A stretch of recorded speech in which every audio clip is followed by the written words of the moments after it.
Alright, so the love song of J. Alfred Prufrock. Let us go then, you and I, when the evening is spread out against the sky like a patient etherized upon a table. Let us go through certain half-deserted streets, the muttering retreats of restless nights and one-night cheap hotels and sawdust restaurants with oyster shells.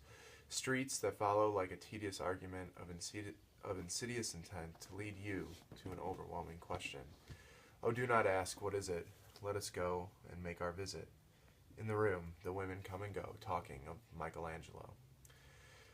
The yellow fog that rubs its back upon the window panes, the yellow smoke that rubs its muzzle on the window panes, licked its tongue into the corners of the evening, lingered upon the pools that stand in drains, let fall upon its back the soot that falls from chimneys, slipped by the terrace, made a sudden leap, and seeing that it was a soft October night, curled once about the house and fell asleep. And indeed there will be time for the yellow smoke that slides along the street, rubbing its back upon the window panes. There will be time to prepare a face to meet the faces that you meet. There will be time to murder and create, and time for all the works and days of hands that lift and drop a question on your plate. Time for you, and time for me, and time yet for 100 indecisions, and for 100 visions and revisions before the taking of toast and tea. In the room, the women come and go, talking of Michelangelo. And indeed, there will be time to wonder, do I dare and do I dare? Time to turn back and descend the stair with a bald spot in the middle of my hair. They will say, how his hair is growing thin. My morning coat, my collar mounting firmly to the chin, my necktie rich and modest, but asserted by a simple pin. They will say, how his arms and legs are thin. Do I dare disturb the universe? In a minute there is time for decisions and revisions which a minute will reverse. For I have known them all already, known the evenings, mornings, afternoons. I have measured out my life with coffee spoons. I know the voices dying with a dying fall beneath the music from a farther room. So how should I presume? And I have known the eyes already, known them all. Eyes that fix you with a formulated phrase, and when I am formulated sprawling on a pin, when I am pinned and wriggling on the wall, then how should I begin to spit out all the butt ends of my days and ways? And how should I presume? For I have known the arms already, known them all. Arms that are braceleted and white and bare, but in the lamplight, down with light brown hair. Is it perfume from a dress that makes me so digress? Arms that lie along a table or wrap about a shawl. And how should I presume? And how should I begin? Shall I say that I have gone at dusk through narrow streets, and watch the smoke that rises from the pipes of lonely men in shirt sleeves leaning out of windows? I should have been a pair of ragged claws scuttling across the floors of silent seas.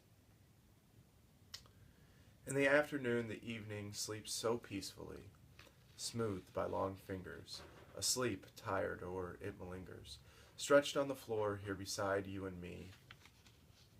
Shall I, after tea and cakes and ices, have the strength to force the moment to its crisis? And though I have wept and fasted, wept and prayed, though I have seen my head, grown slightly bald, brought in upon a platter, I am no prophet, and here's no great matter. I have seen the moment of my greatness flicker. I have seen the eternal footman hold my coat and snicker.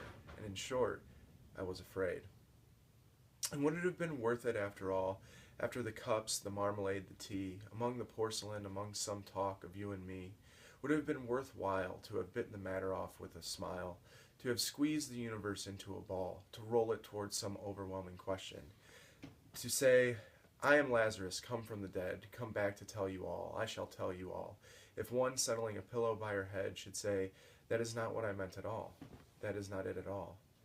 And would it have been worth it after all? Would it have been worthwhile after the sunsets and the dooryards and the sprinkled streets, after the novels, after the teacups, after the skirts that trail along the floor, and this and so much more? It is impossible to say just what I mean, but as if a magic lantern threw the nerves in a pattern on a screen. If one settling a pillow or throwing off a shawl and turning toward the window should say, that is not it at all, that is not what I meant at all, that is not That is not it at all. That is not what I meant at all. No, I am no Prince Hamlet, nor was meant to be. Am an attendant lord, one that will do. To swallow progress, start a scene or two. Advise the prince, no doubt an easy tool. Differential, glad to be of use. Politic, cautious, and meticulous. Full of high sentence, but a bit obtuse. Indeed, at times, almost ridiculous. At times, indeed. Almost, indeed, the fool. Almost at times, the fool. I grow old, I shall wear my trousers rolled. I shall wear the bottoms of my trousers rolled. Shall I part my hair from behind? Do I dare to eat a peach? I shall wear white flannel trousers and walk along the beach. I have heard the mermaids singing each to each, and I do not think that they will sing to me. I have seen them riding seaward on the waves, combing the white hair of the waves blown back when the wind blows the water white and black. We have lingered in the chambers of the sea with sea girls wreathed in seaweed red and brown, till human voices wake us and we drown. Very good.